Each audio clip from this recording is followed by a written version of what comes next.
দেখি ৭১-এর মিছিল এসেছে ফিরে। আমি স্বপ্ন দেখি বাংলাদেশ পেয়েছে স্বাধীনতা। আমি স্বপ্ন দেখি নিভৃতে আজ কাঁদে না মানবতা।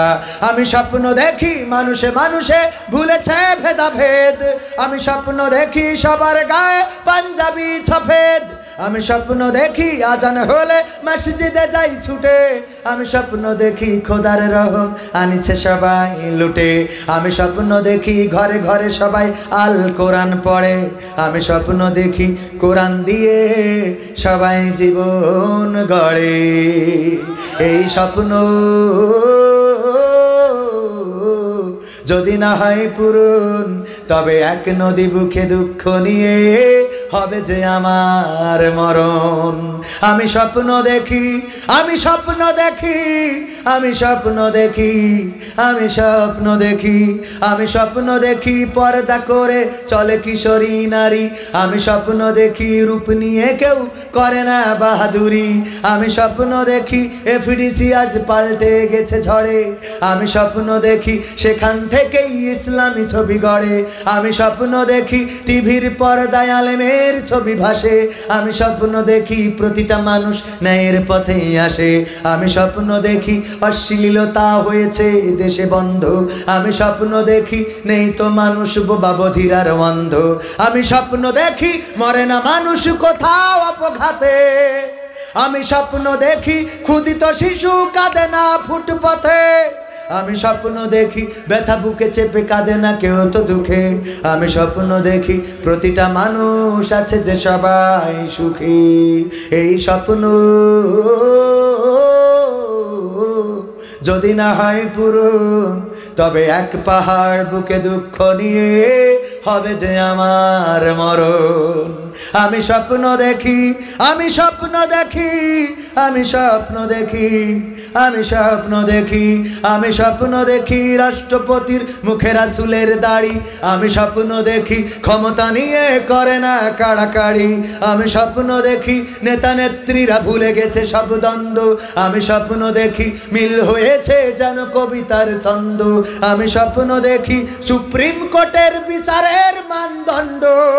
আমি স্বপ্ন দেখি কোরআন হাদিস দিয়েই করে খণ্ডন। আমি স্বপ্ন দেখি সংসদে সবাই কোরআনের কথা বলে। আমি স্বপ্ন দেখি দেশটায় আমার কোরআন দিয়েই চলে। আমি স্বপ্ন দেখি কারাগার থেকে এসেছে ভয়েরা নিড়ে। আমি স্বপ্ন দেখি কোরআনের পাখি আবার এসেছে ফিরে। এই স্বপ্ন যদি না হয় পূরণ, তবে এক সাগর বুকে দুঃখ নিয়ে হবে যে আমার মরণ। এই স্বপ্ন কি আপনারা দেখেন? এই স্বপ্নের পথে কি হাঁটতে চান? এই স্বপ্ন বাস্তবায়ন যদি করতে হয়, তাহলে আপনাদের একটু জাগার দরকার আছে না নাই? জাগার দরকার আছে না নাই? তুমি জাগনি বলে জাগেনি জাতি, ভাঙেনি আজ ঘুম। তুমি জাগলে তবে জেগে ওঠার পড়তে পারে ধুম। তুমি জাগনি বলে জাগেনি জাতি, ভাঙেনি আজ ঘুম।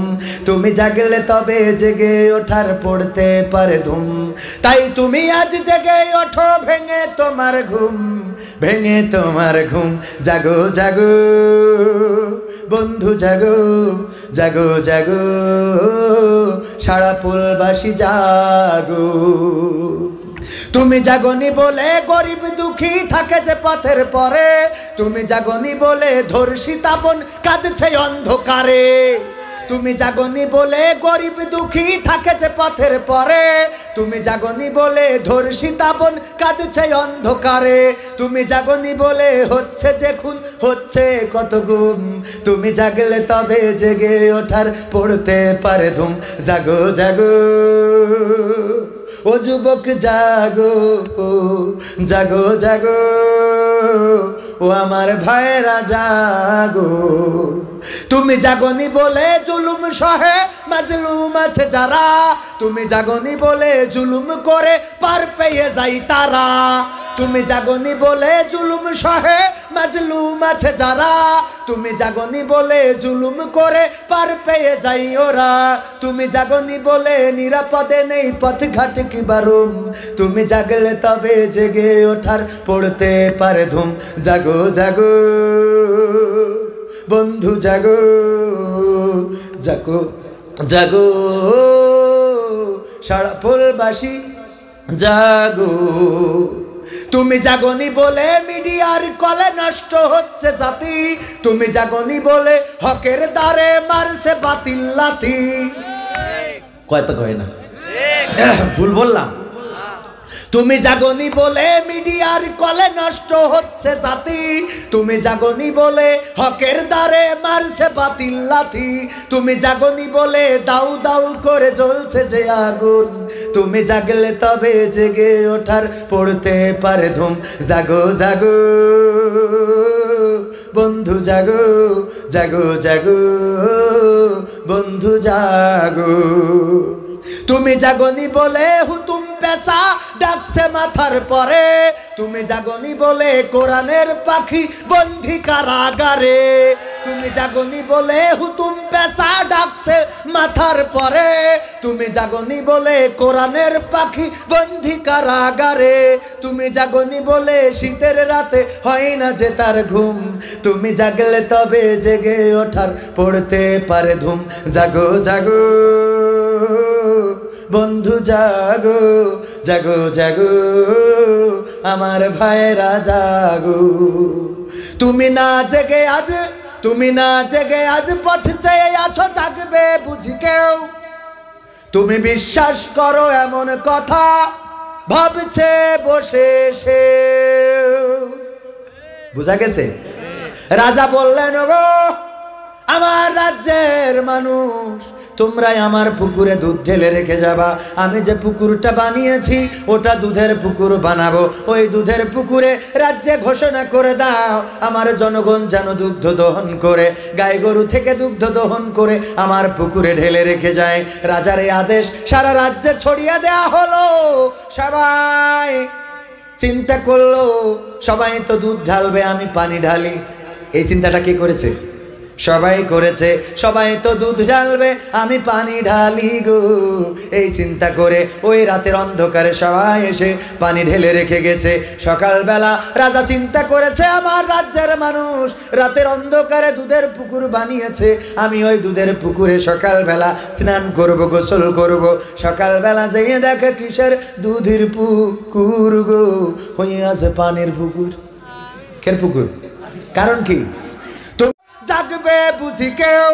তুমি বিশ্বাস করো এমন কথা ভাবছে বসে সে। তুমি দেখো চোখ খুলে তোমার বিবেকের মূলে, তুমি দেখো চোখ খুলে তোমার বিবেকের মূলে লেগে গেছে আজ ঘুম। তুমি জাগলে তবে জেগে ওঠার পড়তে পারে ধুম, তুমি জাগলে তবে জেগে ওঠার পড়তে পারে ধুম।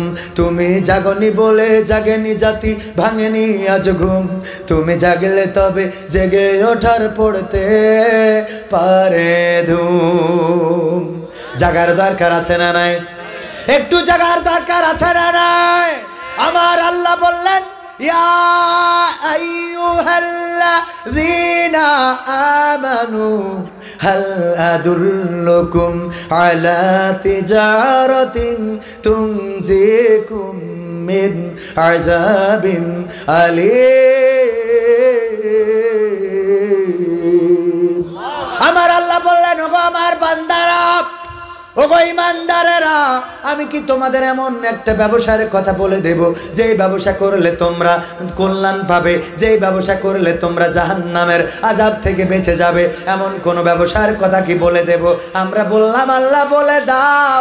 আমার আল্লাহ পরবর্তী আয়াতে বলে দিলেন তুমিনুনা বিল্লাহ ওয়া রাসূলিহি ওয়া তুজাহিদুনা ফি সাবিলিল্লাহি বিআমওয়ালিকুম ওয়া আনফুসিকুম যালিকুম খায়রুল লাকুম ইন কুনতুম তা'লামুন। আমার আল্লাহ আল্লাহ বললেন সেই ব্যবসাটা হলো আমি আল্লাহর প্রতি ঈমান আনতে হবে, আমার রাসূলের প্রতি ঈমান আনতে হবে। আর আমি তোমাদের যে মাল দিয়েছি বিআমওয়ালিকুম, আগে এসেছে মালের কথা, তারপরে ওয়া আনফুসিকুম, তারপরে এসেছে জানের কথা। তোমাদের জানমাল দিয়ে আমার দিন কায়েম করার জন্য জিহাদ করতে হবে, সংগ্রাম করতে হবে। আল্লাহর রাস্তায় যদি ডাক এসে যায়, বিজয়ের মাসে যদি কোরআনের মিছিলের ডাক এসে যায়, কোরআন কায়েমের জন্য কোরআনের মিছিলে থাকতে রাজি আছেন কারা কারা? নারায়ে তাকবীর! আছেন তো? রাজি আছেন? কোরআনের জন্য যদি ডাক আসে, কোরআনের মিছিলে সাড়া দিতে হবে। আমি প্রায়ই বলে থাকি, ওগো আমার মাননীয় সরকার, মাননীয় প্রধানমন্ত্রী, ক্ষমতাসীন যারা রয়েছেন, ক্ষমতা নিয়ে আমাদের কোনো মাথা ব্যথা নেই, ক্ষমতা নিয়ে আমাদের কোনো বক্তব্য নেই। কে চেয়ারে আসলো, কে চেয়ারে থাকলো, কে থাকলো না, এটা নিয়ে আমাদের কোনো মাথা ব্যথা নেই গো। আমাদের মাথা ব্যথা হলো আমরা চাই আল্লাহর জমিনে আল্লাহর দিনটা কায়েম হয়ে যাবে। বলেন ঠিক কিনা? সংসদে যদি আমার মাননীয় প্রধানমন্ত্রী কোরআন কায়েম করে দেয়, আমার মাননীয় প্রধানমন্ত্রী যদি কোরআনের আইন সংসদে কায়েম করে দেয়, আল্লাহর কসম করে বলি ভাইয়েরা, আমার আওয়ামী লীগের ভাইয়েরা থাকতে পারেন, অন্য অন্য দলের ভাইয়েরা থাকতে পারেন, যারা মনে করেন আমরা আওয়ামী লীগ বিরোধী, যারা মনে করেন আমরা বিএনপি বিরোধী, যারা মনে করেন আমরা অমুক দল বিরোধী, তমুক দল বিরোধী, আল্লাহর কসম করে বলি আমরা কোনো দল বিরোধী নই গো। আমরা শুধুমাত্র কোরআনের পক্ষের লোক। কিসের লোক? কোরআনের পক্ষের লোক। আমরা চাই সংসদে কোরআনের আইন কায়েম হয়ে যাবে। চোর চুরি করলে তার শাস্তি হাতের কবজির থেকে কেটে দেওয়া হবে। যদি কেউ ডাকাত করে তাইলে তার যে পাশের পা কাটা হবে, তার বিপরীত পাশের হাত কাটা হবে। এটা কোরআনের আইন। যদি কেউ জেনা করে তাইলে তার মাজা পর্যন্ত গেড়ে দিয়ে, যদি সে বিবাহিত হয় গো, তাইলে মাজা পর্যন্ত গেড়ে দিয়ে ইট পাথর নিক্ষেপ করে তাকে হত্যা করতে হবে। এবার বলেন দেখি, ধর্ষণ এবং জেনার শাস্তি একই শরীয়ত, তাই না? একই আইন। এখন যদি আমি ধর্ষণ করতাম, কি করতাম? ধর্ষণ, কবির বিন সামাদ যদি ধর্ষণ করে, আর যদি সেটা প্রমাণ হয়ে যায়, সাক্ষ্য প্রমাণের ভিত্তিতে প্রমাণিত হয়ে যায়, তাইলে ঠিক এইভাবে আয়োজন করা হবে যে অমুক দিন 5ই ডিসেম্বর কবির বিন সামাদকে সঙ্গে সার করা হবে, পোস্টার করে দেওয়া হবে যে প্রধান আকর্ষণ কবির বিন সামাদ। কারণ কি? ঝাড়া হবে। কি করবে? ও আমার ভাইয়েরা, কবির বিন সামাদের এই অপরাধের জন্য যদি এরকম মঞ্চ করে, প্যান্ডেল করে, স্টেডিয়াম করে চারিদিকে লোকজনদেরকে বসায় কোরআনের আইন অনুযায়ী, আল্লাহর নবীর আনিত বিধান অনুযায়ী যদি কবির বিন সামাদকে শাস্তি দেওয়া হয়, মাজা পর্যন্ত গেড়ে দেওয়া হলো, তারপর চারিদিক থেকে ইট পাথর মারা হলো, এই যে ক্যামেরাগুলো আছে আমাদের ভাইয়েরা সবাই ভিডিও করবেন, সেইগুলো আবার ইউটিউবে দিয়ে দেবেন, আবার টেলিভিশনের সাংবাদিকেরা লাইভে কাস্ট করবে, টেলিভিশনে সরাসরি 71, 72, 71, 72 যত টেলিভিশন আছে সব টেলিভিশনে এটা দেখানো হবে। এইটা যখন আমার যুবক ছেলেরা দেখবে গো রে, বলেন দেখি ওরা গার্লস স্কুলের সামনেতে যাবে নাকি? যাবে? গার্লস স্কুলের সামনেতে তো যাবেই না, বরং কোন মেয়ে যদি বিপদে পড়েও ডাক দেয়, আব্দুল ভাই, কবে ভাই বাপ চাই ভাই, তুই আমার ডাকিস নে, তুই আমার ডাকিস নে, তোর জন্যই নেটওয়ার্ক হারাই ফেলবো। ঠিক না? কোন যুবক আর গার্লস স্কুলের সামনে যাবে না, কোন মেয়েকে উত্ত্যক্ত করবে না, কোন মেয়েকে কাঠি মারবে না, কোন মেয়ের বাড়ির সামনে যেয়ে বসে থাকবে না, এতিমের মতো বসে থাকবে না, ফেসবুকে ডিস্টার্ব করবে না, হোয়াটসঅ্যাপে ডিস্টার্ব করবে না, মিস কল বা ফোন কল করে ডিস্টার্ব করবে না। তবে এই ক্ষেত্রে আমার যুবকেরা দায়ী না। আমার যুবকেরা দেখেন কত সুন্দর সোনার টুকরো ছেলেরা, এখানে অনেকেই দাঁড়িয়ে দাঁড়িয়ে কথা শুনছেন, এখানে অনেকেই বসে বসে কথা শুনছেন।